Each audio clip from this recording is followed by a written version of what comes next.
पटना का मॉडल देख लीजिएगा। आने वाले दिनों में पटना का मॉडल जो है पूरे देश में लागू होगा। आदरणीय तेजस्वी जी अगर मुख्यमंत्री बनते हैं तो कुम्हरार के साथ जितना नाइंसाफ़ी हुई शायद ही किसी बिहार की किसी विधानसभा के साथ हुआ है। ये तो थका हारा एक व्यक्ति जो है, जो खुद ही नहीं समझ पा रहा है कि उनको कौन चला रहा है, किसके इशारे पे चल रहे हैं। पूरे लोगों ने मन बना रखा है बिहार की सरकार को बदल देने का।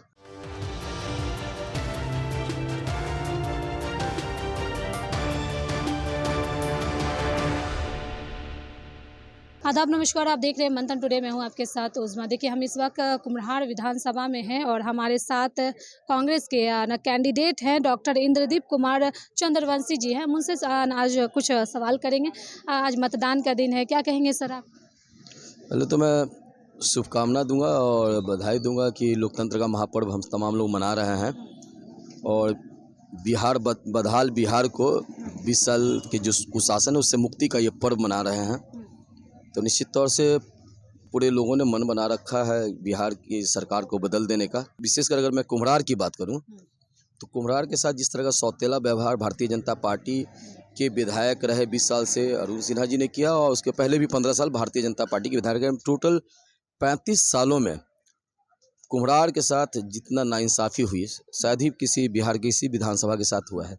तो यहाँ के लोग ऐसे भी मन से दुखी भी हैं इस शासन से, इस व्यवस्था से। अगर आपके लोगों की सरकार आती है तो कुम्हरार के लिए आप लोग सबसे पहला क्या करना चाहेंगे?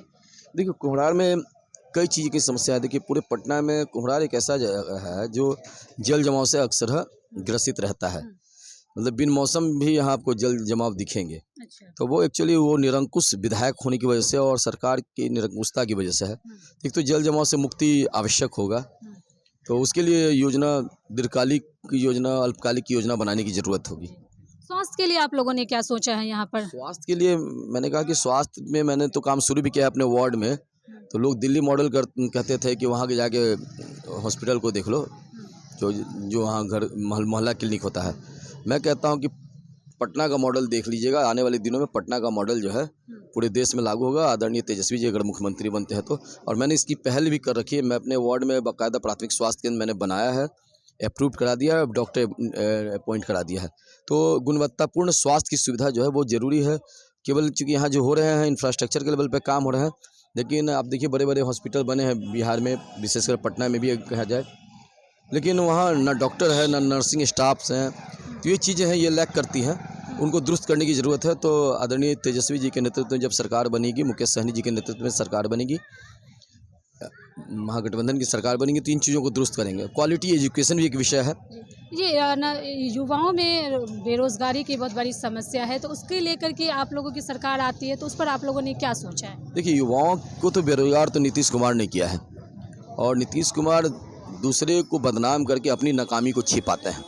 पिछले 20 सालों में जो है जो काम हुआ है, 20 सालों में जो दुर्दशा इन्होंने किया है, नौजवानों के आप नौकरी पे कुंडली मार के बैठे हुए थे, आज वो नौकरियां आप दे रहे हैं ना। क्योंकि आपको जब पता चल रहा है कि आपके सरकार के चंद दिन बचे हैं तो आप आज नौकरी दे रहे हैं। वो भी तब जब आदरणीय तेजस्वी यादव जी ने अपने 17 महीने के कार्यकाल में जब पूरे बिहार के नौजवानों को ये बता देने की कोशिश की कि आपको नौकरी की आवश्यकता है, तभी जाके हर घर हर परिवार खुशहाल होगा। आज उसकी कॉपी कर रहे हैं। ये पूरा सरकार जो है, वर्तमान सरकार सीधे एक नकलची सरकार के तौर पे जो भी घोषणाएं वृद्धों को अगर पेंशन देनी थी, बढ़ानी थी, तो आदरणीय तेजस्वी जी ने, राहुल गांधी जी ने घोषणा किया तो उसका नकल किया इन्होंने। गठबंधन ने क्या तैयारी की है कि अगर उनकी सरकार आती है, आप लोगों की सरकार आती है, तो क्या क्या सुविधाएं देंगे और सबसे पहले किस चीज़ पर काम किया जाएगा? देखिए, निश्चित तौर से आज का जो जंगल राज है, जिसको ये लोग मंगल राज बोलते हैं, एक तो निश्चित तौर से इस जंगल राज से मुक्ति मिलेगी और मंगल राज हम कायम करेंगे। सुशासन की सरकार होगी। ये कहने को सुशासन की है, सुशासन बाबू बने हुए हैं। ये तो थका हारा एक व्यक्ति जो है, जो खुद ही नहीं समझ पा रहा है कि उनको कौन चला रहा है, किसके इशारे पे चल रहे हैं। तो ऐसी स्थिति में सारी चीज़ें जो हैं यहाँ एकदम अस्त व्यस्त हो गई हैं। तो निश्चित तौर से लॉ एंड ऑर्डर का विषय जो है अभी गंभीर विषय है। आदरणीय तेजस्वी यादव की सरकार बनती है तो निश्चित तौर से एक तो ये विषय जरूरी विषय है।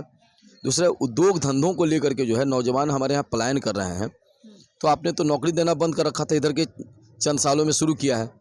तो वो जो हमारे घोषणा पत्र है उसको अमल करेंगे और नौजवानों को नौकरी देंगे।